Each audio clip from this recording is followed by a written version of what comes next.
Olá, gente. Hoje a gente vai entender um pouco sobre a classificação das micoses. Então, inicialmente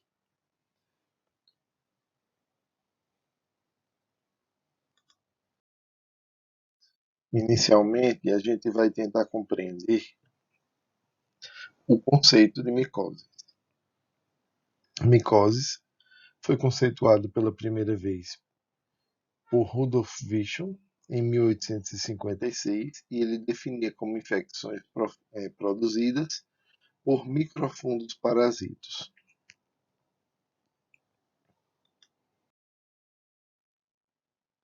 Esse conceito evoluiu ao longo do tempo e hoje a gente define de uma maneira bem simples como infecções causadas por fungos.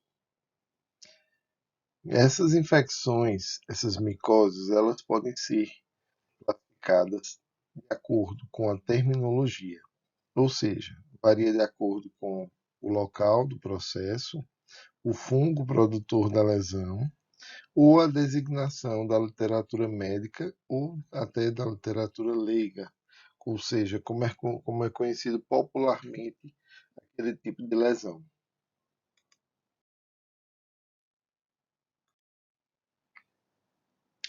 Então, como primeiro exemplo, nós citamos aqui as otomicoses. As otomicoses são micoses que acometem o pavilhão auricular. Então, esse prefixo oto remete a ouvido, e as infecções do ouvido que acometem o pavilhão auricular são denominadas de otomicoses.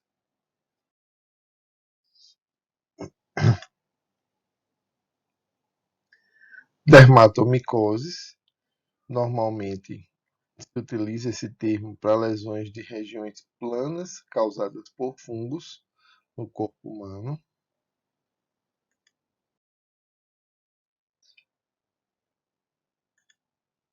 Classifica-se também as micoses de acordo com a localização do processo inflamatório infeccioso.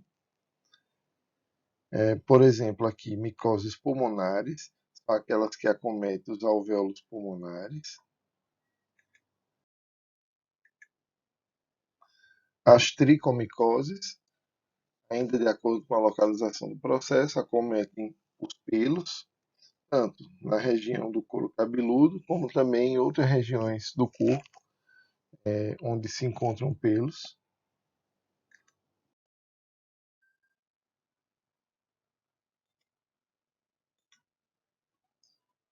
Uma outra classificação dada a lesões dos pelos, principalmente no couro cabeludo, é a tinea captis. Como exemplo, trago uma pedra branca, que é uma lesão nodular que acomete o pelo.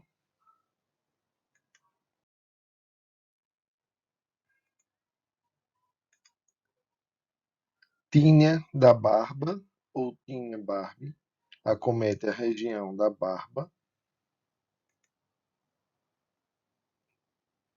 O gênero mais comumente encontrado nesse tipo de lesão é o gênero Trichophyton, que é um gênero dentre os três gêneros dos dermatófitos, que a gente vai estudar um pouco mais à frente.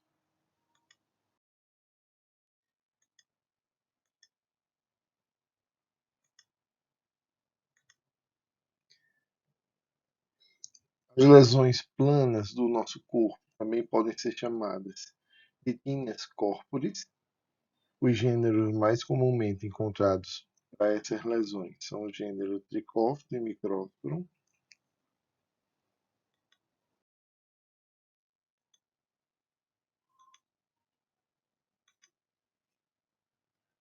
Tinea crural ou Tinea cruris. Gêneros mais comuns são Trichophyton, Epidermophyton e o gênero Candida, todos acometendo regiões das nádegas ou próxima à região das nádegas.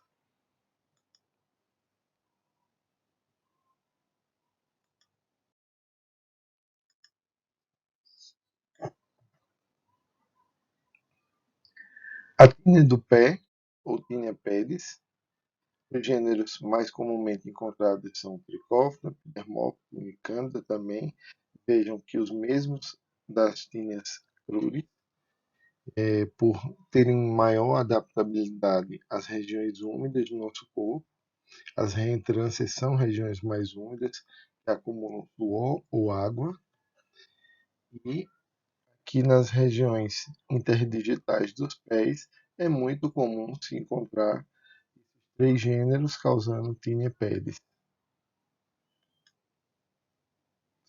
Um dos maiores agentes coadjuvantes como causador das micoses é o uso inadequado dos tênis, principalmente quando se faz uso sem meias ou quando se passa muitos dias utilizando, ou mais de um dia utilizando a mesma meia, onde ali acumula o suor, e nesse acúmulo de suor também ficam células, e essas células servem como meios de cultura como um meio de cultura natural para o desenvolvimento dessas espécies, gêneros.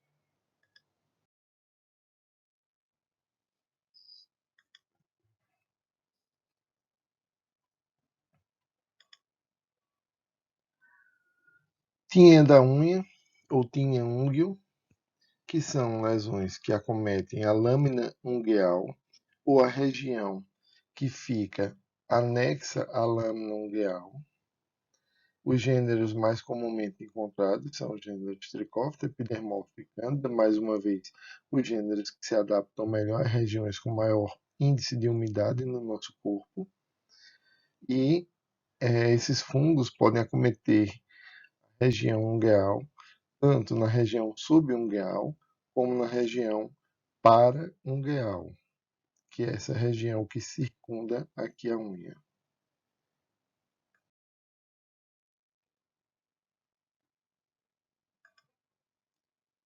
Existem lesões que também acometem a região palmar das mãos. Normalmente essas lesões são chamadas popularmente de tinea manum, e a lesão mais comumente encontrada é a lesão conhecida como tinea nigra palmaris, causado por um fungo dematiáceo. Fungos dematiáceos são aqueles capazes de produzir um pigmento escuro no interior das suas hifas, dando também às suas colônias uma coloração escura e também às lesões uma tonalidade escura.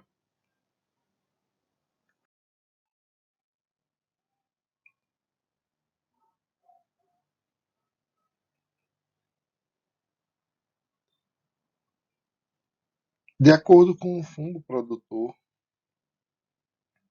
nós podemos classificar os fungos, as micoses como aspergilose, penicilliose, histoplasmose, paracoccidioidomicose, ou seja, e a gente une o nome do fungo, aspergillus, a, o sufixo -ose, e assim a gente dá o nome, classifica aquele tipo de micose. Penicilliose é uma micose causada por penicílio.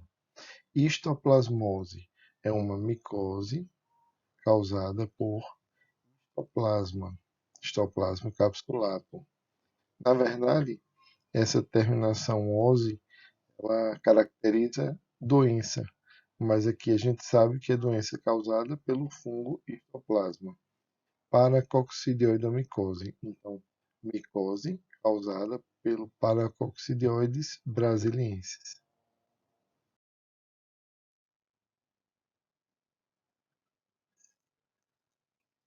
Designação na literatura médica ou leiga.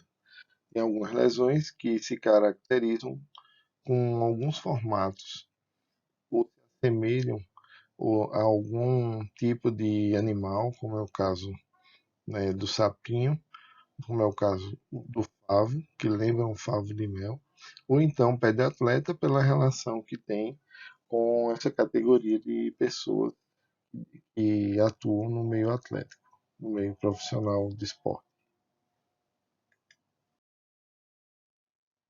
Então a gente precisa entender que existem fatores que influenciam o aparecimento das micoses. Esses fatores, eles se dividem, segundo Fonseca Filho, em fatores externos e fatores internos. Fatores externos são regime alimentar, profissão, indumentária, promiscuidade e segregação e esporte. Regime alimentar. Existem alguns casos onde há veiculação do agente etiológico da micose através de fragmentos de vegetais. Então, existe um hábito alimentar, normalmente em zona rural, onde as pessoas, após se alimentarem, se utilizam de um graveto. O graveto ele é ajustado à sua ponta com uma faca, normalmente, e essa pontinha do graveto é utilizada para retirar fragmentos de comida dentre os dentes. Muitas vezes ocorrem ferimentos, muitas vezes simples, algumas vezes até mais severos, quando se introduz o graveto na região entre os dois dentes.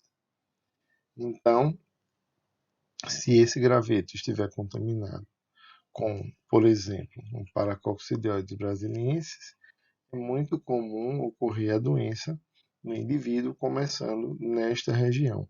Então, a prima infecção ocorre na região do palato devido à inoculação desse fungo com os gravetos pelo hábito alimentar. Então, esse é um exemplo clássico de micose veiculada pelo regime alimentar, o caso da veiculação da paracoccidioidomicose.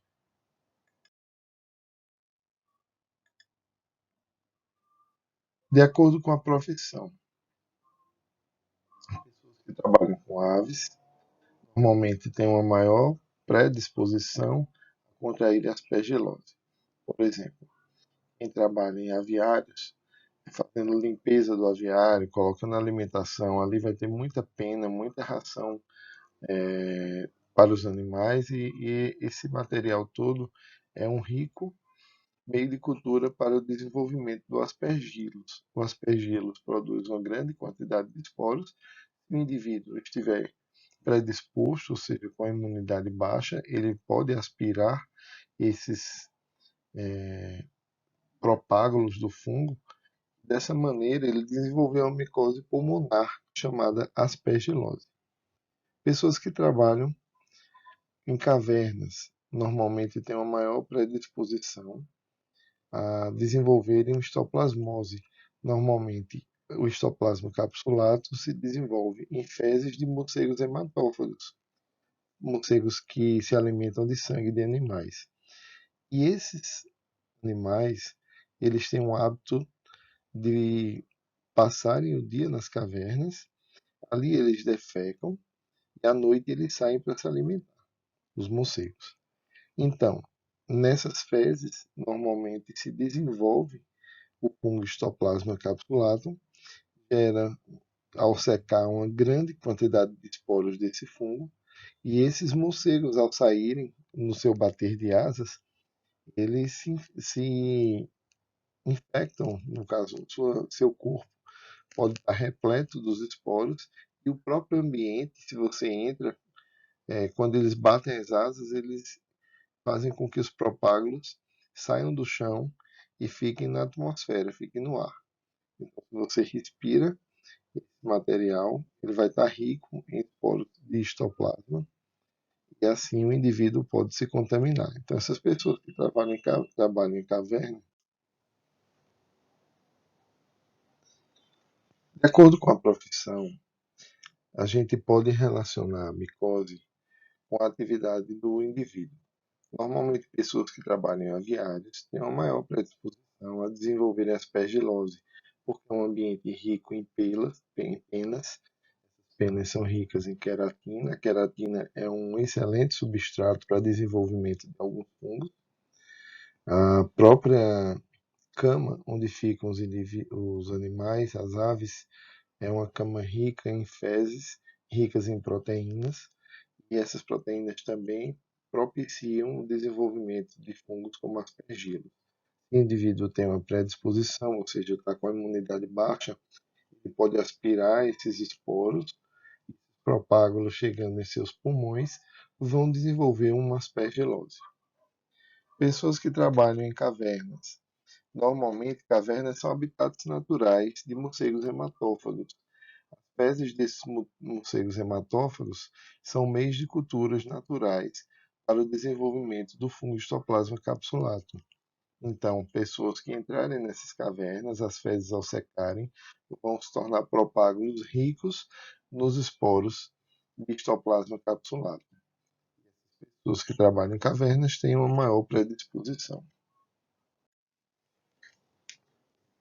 Pessoas que trabalham com cabeleireiras postiças também têm uma maior predisposição à aspergilose e peniciliose, porque o pelo é rico em queratina e esses fungos normalmente são fungos que degradam a queratina para conseguir os aminoácidos essenciais. Engordadores de pombos, que é uma profissão bem em desuso, mas na Europa ainda existem pessoas que acompanham pombos, pombos que participam de competições de pombo-correio, e essas competições são envolvem muitas apostas. Portanto, tem uma pessoa que cuida diretamente daquele animal para que ele esteja bem nutrido. Dentre as atividades dos engordadores de pombos, eles chegam a mastigar o alimento, umedecer com sua própria saliva e colocar o pombo para comer na sua própria boca. Então, esse contato entre o bico do animal e a boca do indivíduo pode transmitir diversas doenças, dentre elas a aspergilose e a peniciliose também. Jardinagem é uma atividade que tem uma relação muito próxima da esporotricose, não só da espécie Sporotrix schenck, mas de várias outras. Demolidores de edifícios têm uma relação muito próxima também com histoplasmose e criptococose. Ambos estão associados a ambientes como sótãos, e esses ambientes acomodam ou morcegos hematófagos ou pombos. Nas fezes de ambos existem, respectivamente, da histoplasmose, ou dos morcegos o histoplasma capsulado e dos pombos a criptococose. Veterinários têm uma maior predisposição ao aparecimento de tíneas, mas são lesões mais superficiais. Normalmente, biomédicos que trabalham com micologia têm uma maior predisposição a todas essas doenças e principalmente à esporotricose.